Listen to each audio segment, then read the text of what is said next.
Bentar, RT sebelah kalian nggak usah ini dulu ya. Kalian istirahat dulu hari ini. Coba kita kasih naik ada Kristus Allah.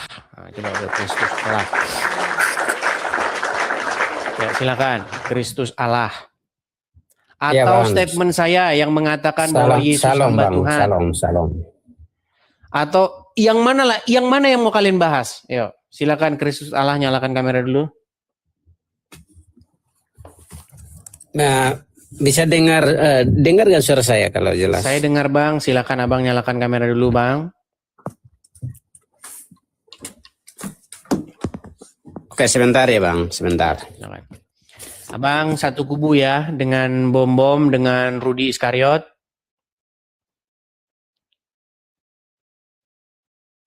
Halo? Baik, saya turunkan dulu ya. Yuk, silakan ya. Yang naik ke sini yang berani-berani aja. Kalau misalnya kalian juga masih dalam kebimbangan, ya nonton sajalah di bawah, begitu ya. Yuk, silakan. Silakan ya, silakan. Jadi selama ini banyak orang ngomong, oh itu kan sudah dinubuatkan. Iya dinubuatkan, saya tahu. Masa saya nggak tahu sih dinubuatkan? Tahu teman-teman, tahu saya itu. Bahkan Tuhan Yesus sendiri sudah mengatakan apa yang akan terjadi. Mengatakan apa yang akan terjadi berbeda dengan dia sendiri yang merencanakan itu. Gimana? Makanya banyak orang Kristen berdebat sama Donditan, makanya Donditan berkesimpulan bahwa Tuhan Yesus bunuh diri. Iya, karena dia merencanakan penyaliban dirinya sendiri. Makanya gini teman-teman, tahu nggak kendala saya menyembuhkan orang-orang seperti Donditan itu adalah orang-orang seperti Bom dan Rudi Iskariot. Gitu loh. Pekerjaan saya terganggu.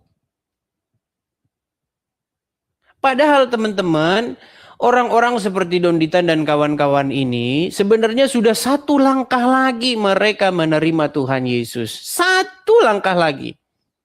Tetapi apa? Tetapi banyaknya orang-orang Kristen awam yang mencoba-coba mau menjelaskan. Kalau masih awam ya nonton sajalah, serahkan kepada para apologet. Begitu loh yang mumpuni. Coba saya tanya sama kalian, ada nggak satu pun dari Donditan yang kalian sembuhkan? Ada nggak? Ada yang kalian membawa pengajaran kalian itu, pengajarannya Bom dan Rudi Iskariot, menyembuhkan Donditan dan teman-temannya, ada? Nggak ada. Malahan mereka akan berkata kepada kalian, berarti Yesus merencanakan bunuh diri. Karena apa? Ya karena dia sendiri yang merencanakan penyaliban dirinya.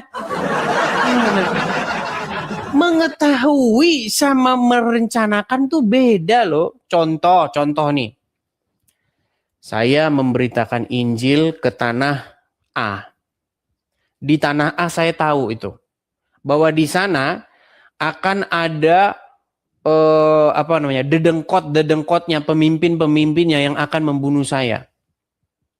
Sementara orang di situ ada sekitar 100 orang yang perlu diselamatkan. Jadi penyaliban itu seperti ini loh. Penyaliban yang terjadi kepada Tuhan Yesus, Tuhan kita itu seperti ini. Itu ada satu kampung.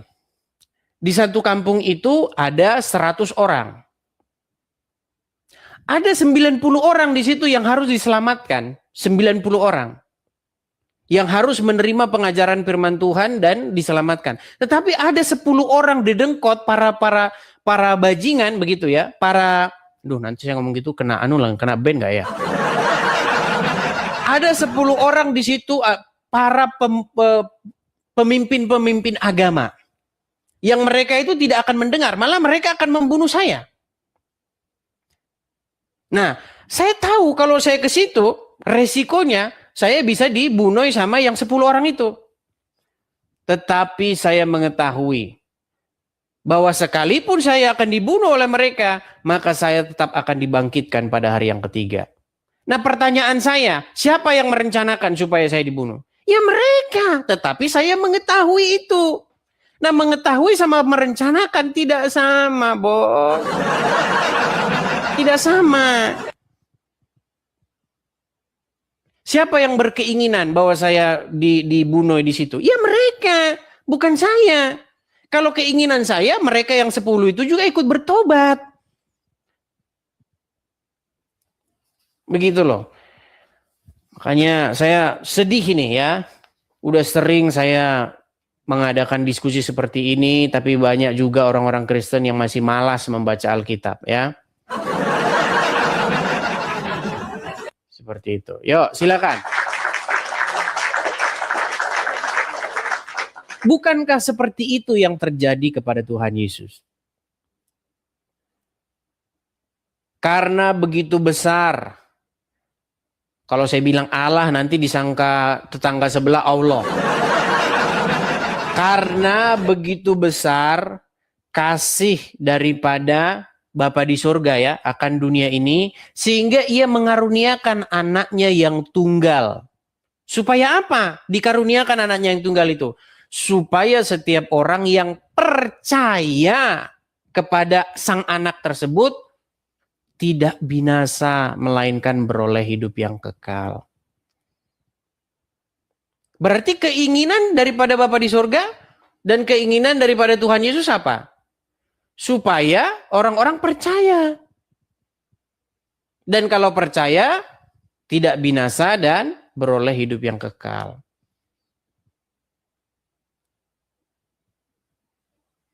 Itu keinginannya. Bukan supaya disalibkan gimana. Supaya orang-orang percaya. Tetapi kan ada yang tidak percaya. Nah, orang-orang yang tidak percaya inilah yang merencanakan keinginan-keinginan iblis. Dan itulah yang dikatakan oleh Tuhan Yesus. Iblis adalah bapamu. Dan kamu ingin membinasakan aku. Gitu. Bukankah itu yang terjadi percakapan Tuhan Yesus dengan ahli-ahli Taurat dan orang-orang Farisi? Ketika mereka mengklaim bahwa Abraham adalah bapak mereka. Apa kata Tuhan Yesus? Jikalau Abraham adalah bapakmu, tentu kamu akan mendengarkan aku. Tetapi yang menjadi bapak mereka, kata Tuhan Yesus, itu adalah iblis. Dan mereka ingin membunuh Tuhan kita. Seperti itu. Jadi teman-teman sekalian, saya ini kalau membiarkan ini berlarut-larut juga makin banyak juga orang-orang awam yang nggak ngerti ya. Seperti itu. Jadi saya kasih nih kesempatan lagi nih. Kalau kalian mau belajar, ayo belajar seperti itu. Ya. Saya tidak meinikan orang-orang yang sepakat dengan saya ya. Sekali lagi teman-teman, bukan saya itu sombong teman-teman. Kalau kalian tahu saya sehari-hari. Makasih Bang Tobias, terima kasih. Saya tidak sombong teman-teman orangnya. Teman-teman biar kalian tahu ya, kalau saya ini jalan, bahkan saya dulu teman-teman, saya kalau jalan sama pegawai saya itu disangkain ininya, supirnya, biar kalian tahu. Lu tidak percaya. Ini yang nonton ini bahkan mungkin ada ini yang dulu bekas pegawai-pegawai saya. Saya kalau jalan dengan pegawai saya sendiri disangkain saya ini malah supirnya. Biar kalian tahu. Saya ini orangnya tidak sombong teman-teman. Bahkan penampilan saya ini persis kayak tukang asongan. Biar kalian tahu. Cuman saya di sini harus tegas. Kalau kalian mau naik, kalau setuju, terus nanti gimana orang-orang yang ini tidak kita kasih kesempatan ya, tolong ya turun ya, yang setuju turun nih.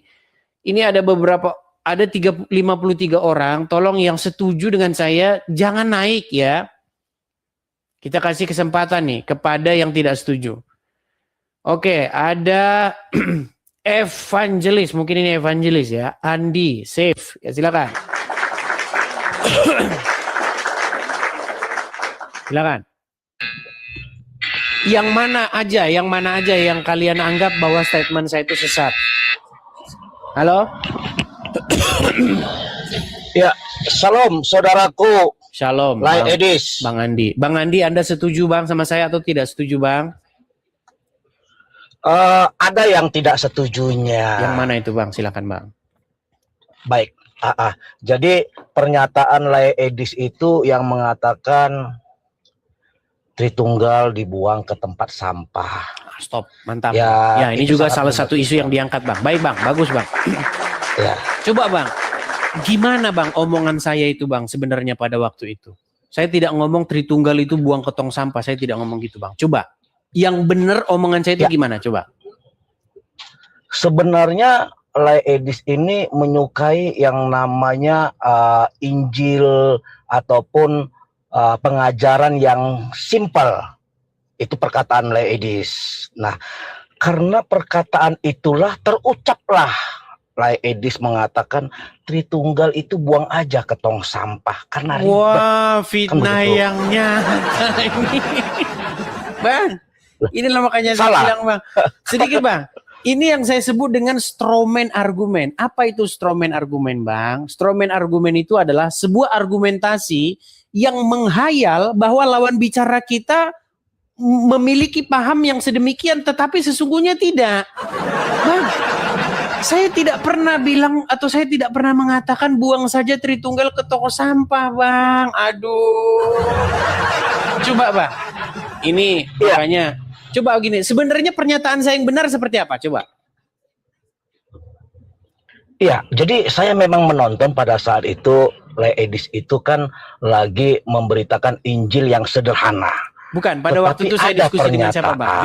Biar enak kita Bang, biar kita nggak salah paham nih Bang. Karena kadang-kadang kalau nggak detail itu, Abang nggak ngerti apa yang saya maksudkan. Pada waktu itu saya diskusi dengan siapa?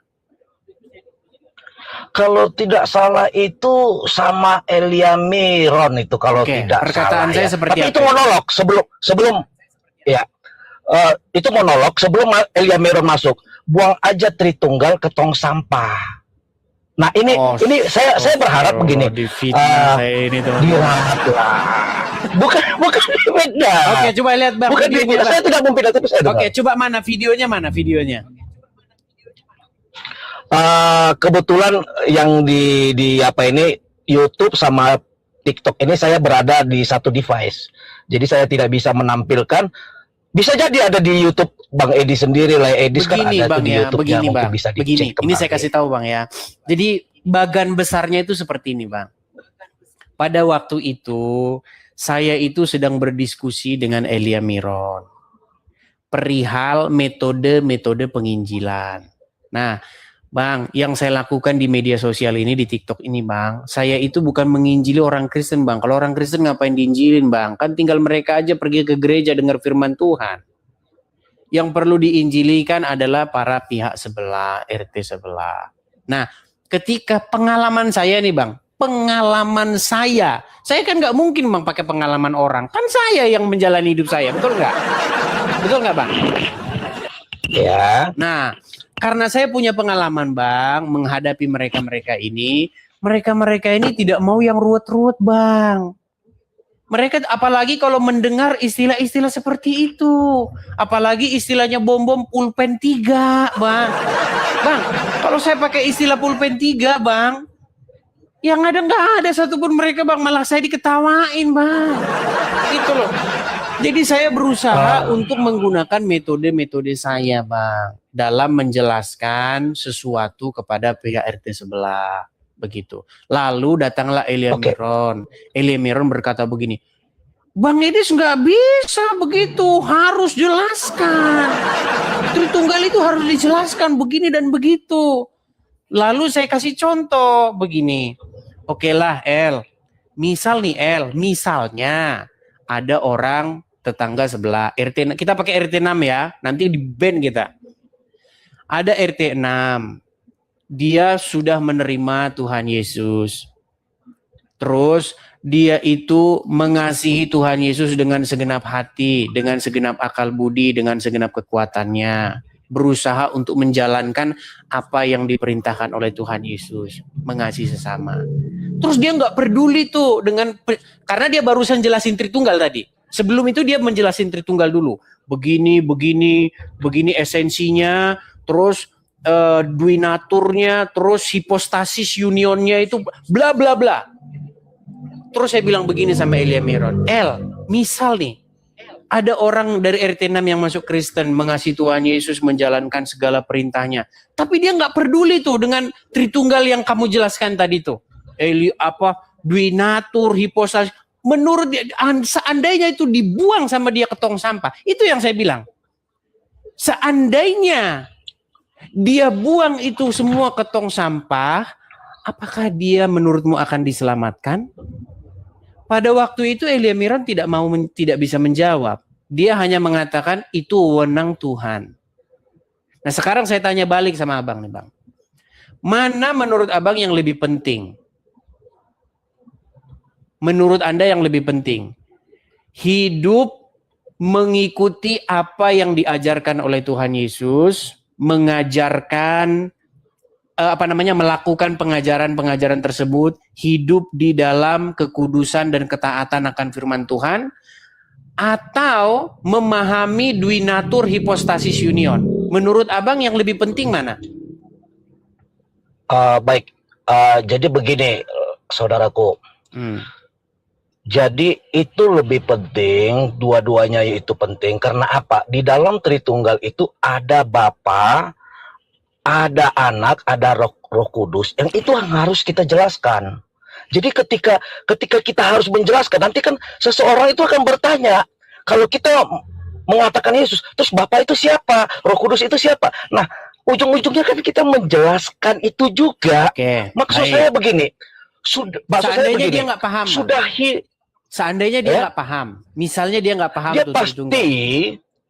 dia pasti baca Alkitab, yang ada tulisan Bapa, yang ada tulisan Yesus, yang ada tulisan Roh Kudus. Ini pasti dia tanya, saudaraku.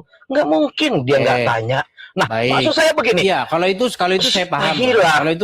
Kalau itu saya paham dia bertanya itu. Tritunggal ini kan, iya, Tritunggal ini kan isinya begitu. Nah, maksud saya begini, saya mau mengajak Lai Edis, sudahilah dengan seperti itu. Maksudnya, yuk kita gandeng lah semuanya. Para apologet juga kita gandeng. Justru maksudnya, itu bang yang mau saya lakukan. Saya ingin melakukan klarifikasi. Karena apa? Karena mereka ini mengeluarkan statement-statement yang bahkan sesungguhnya tidak pernah saya ucapkan, begitu. Coba, makanya begini bang. Nah, kami ini kan begini lah. Kami ini lah kan bagian-bagian dari RT6. Lah kami ini kan bagian-bagian daripada para bidat-bidat, Oneness, JO, kemudian Unitarian, Marcion. Nah, kami sangat menjunjung Tritunggal itu dan isinya. Ini yang kami pertahankan. Sementara saya kan berdengan RT6. Maksud saya begini, oke lah di eksternal. Tapi internal ini jangan disakiti, maksud saya gitu. Jadi bukan, yang maksud saya menyakiti itu di sebelah mana? Ketika saya bilang itu bahwa buang aja Tritunggal ke tong sampah, ini sangat menyakiti. Bukan itu loh. Yang saya bilang. Saya tidak bilang begitu. Waduh. Yang saya bilang tuh begini loh. Seandainya ada seseorang yang dia itu menjadi Kristen, konsentrasinya itu hanyalah ingin melakukan firman Tuhan. Dia nggak peduli dengan konsep-konsep seperti itu. Konsep duinatur kah, hipostasis union lah, begini kedudukan, begini. Kan itu yang kita bahas pada waktu itu, Bang. Kita itu nggak membahas mengenai Tritunggalnya, bukan. Yang kita bahas itu penjelasan akan Tritunggal itu loh. Karena penjelasan akan Tritunggal itu seorang yang A sama B itu beda penjelasannya. Coba, ketika Bom menjelaskan Tritunggal, itu nggak sama dengan Rudi menjelaskan Tritunggal. Nggak sama dengan siapa lagi? Beda-beda ini semua penjelasan Tritunggalnya. Makanya itu yang saya bilang, seandainya ada seorang RT 6 menjadi pengikut Tuhan Yesus, dia mengasihi Tuhan Yesus, melakukan perintahnya, tapi dia nggak peduli tuh dengan begitu-begitu. Makanya seandainya itu dibuang ke tong sampah, apakah dia akan diselamatkan? Itu maksud saya dalam diskusi itu. Gimana sih kalau orang nggak paham sih dengan yang dimaksudkan? Oke. Gimana? Ada nggak kira-kira penyelesaian ataupun solusi dengan hal tersebut? Mungkin saja Le Edis membuat VT. Yang pertama itu adalah tentang Tritunggal tadi itu. Kemudian yang kedua tentang kata Allah tadi itu. Nah, ini supaya menyejukkan teman-teman yang lainnya. Jadi tidak berkelanjutan itu perselisihan dan perseteruan itu. Saya terus terang aja, saya malunya bukan main. Kita berselisih, yang lain juga berselisih, begini, membicarakan itu ke itu. Yang memulai perselisihan itu adalah orang-orang yang tidak nonton diskusi saya atau yang nonton diskusi saya tapi sambil tidur gitu loh Bang. Sehingga mengatakan bahwa saya mengatakan buang saja Tritunggal ke tong sampah.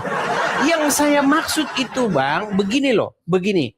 Metode, saya itu kan punya metode, Anda punya metode, saya punya metode, begitu loh Bang. Kalau saya punya metode, saya tidak pakai istilah-istilah seperti itu, begitu Bang. Saya tidak pakai istilah-istilah duinatur, hipostasis union. Yang saya konsentrasikan adalah kalau kamu mengikuti si anu yang ada di kuburan, kamu begini nih.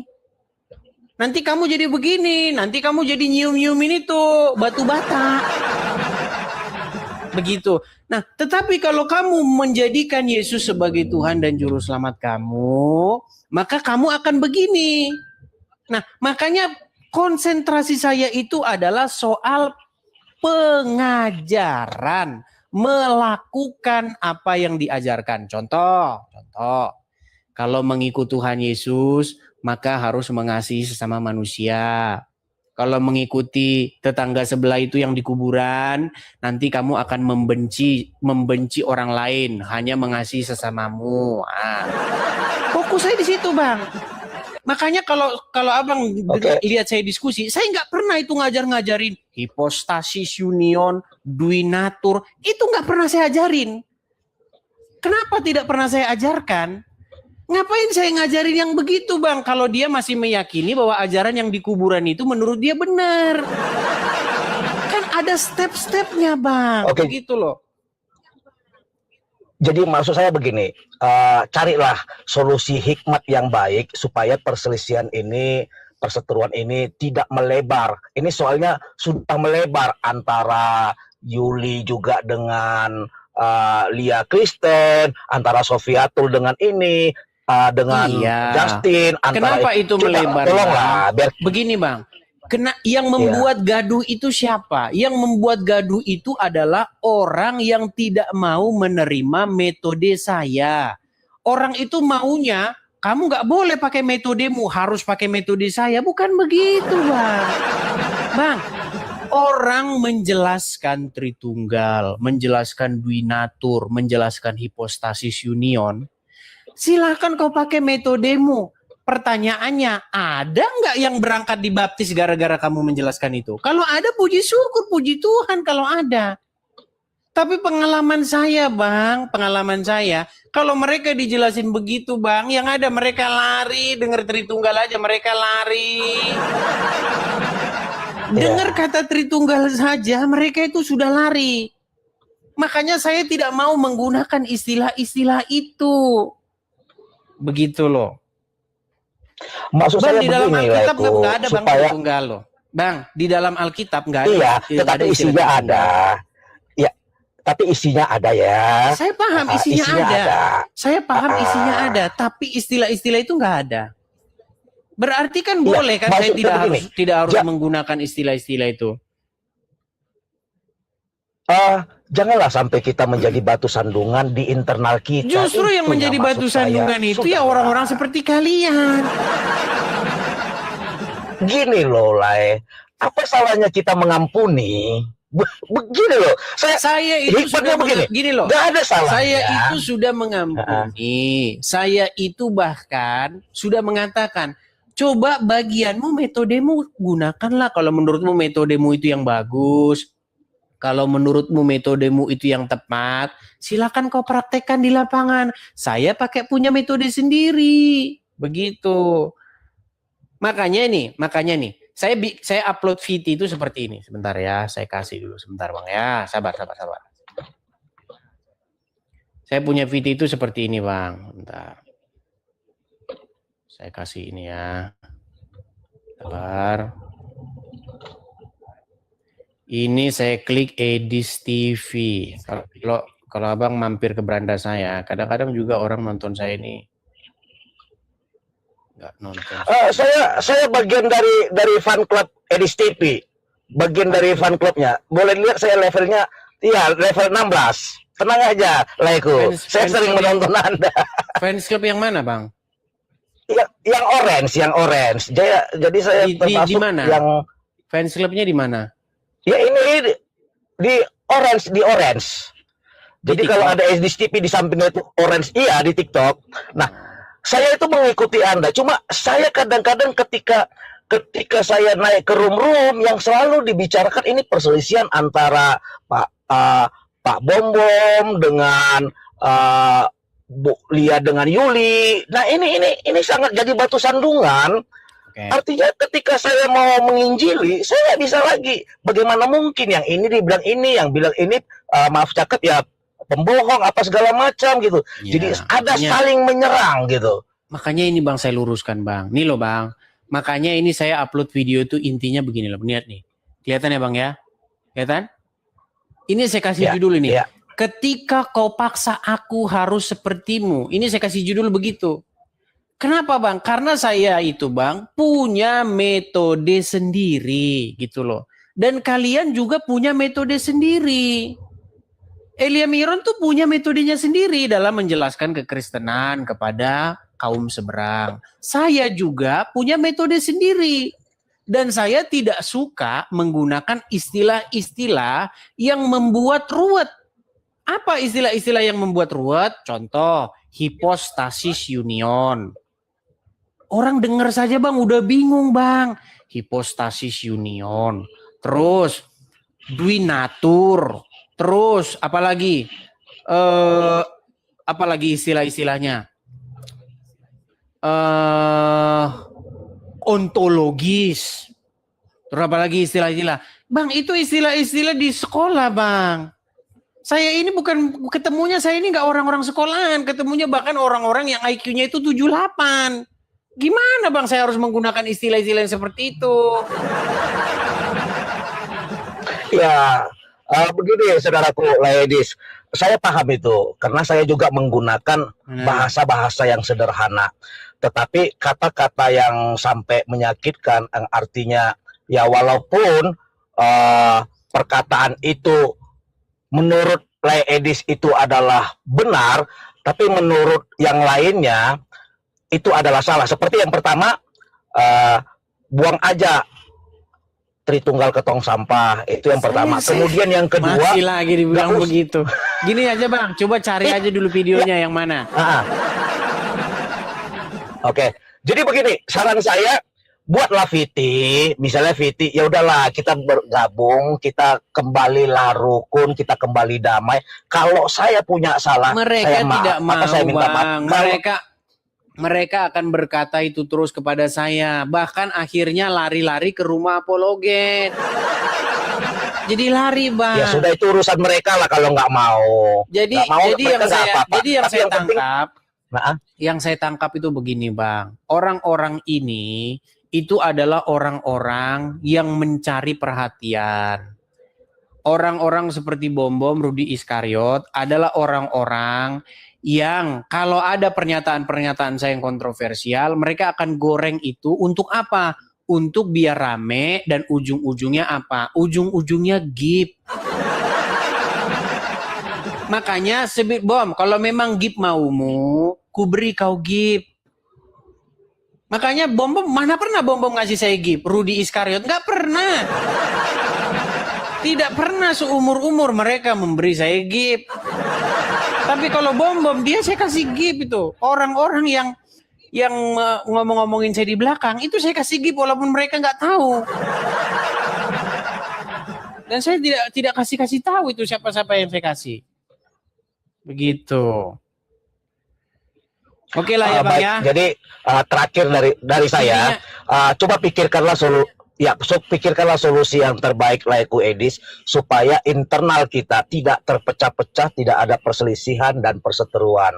Ya, tetap semangat Ya, ya Bro makanya Edis ini saya undang Tuhan mereka Yesus ini. memberkati. Saya undang mereka. Oke, Ya. Tuhan Yesus berkati Bang. Intinya Bang yang Oke, saya bye-bye ya. Tuhan Yesus berkati ya. Tuhan Yesus Oke, berkati. ya, ya. Oke, apa yang Abang bilang tadi itu bukan omongan saya Bang ya. Itu harus diluruskan. Ya. Itu enggak. Terima kasih Bang ya. Ya. Yuk. Ini coba teman